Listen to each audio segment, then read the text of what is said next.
Good morning, Colton. Well, if you've been driving around Phoenix the past couple of days, you probably have noticed that gas prices haven't changed too much. Now, that's because neither Israel or Palestinian regions are major exporters of oil. In fact, over the past week, gas prices have actually fallen about 11 cents in Phoenix, averaging $3.55 a gallon. Now, that's due to seasonal changes, switching from summer blend to a cheaper winter blend, according to Gas Buddy. But I'm told that could all change soon. If Iran decides to intervene in the Israel-Hamas war, the United States would likely then place sanctions on the country to deter their involvement. Now, that could jeopardize about 500,000 barrels of oil, which would have major economic ripple effects across the globe.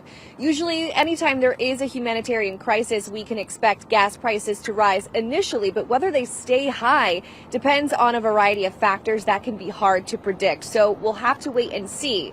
When Russia invaded Ukraine, we saw major lasting impacts on oil. You can see how the reaction has been different this time around than, say, a year and a half ago when Russia invaded Ukraine. Because what we saw in the past 10 days, the price of oil went up about $5 to $6 a barrel. Well, when Russia invaded Ukraine, since Russia is maybe the third leading producer of oil in the world, that caused the oil market a lot of anxiety. Iran is the 9th largest exporter of oil in the world, so if they do get involved, we could see a similar domino effect, but maybe not the same scale as what happened when Russia invaded Ukraine. Back to you.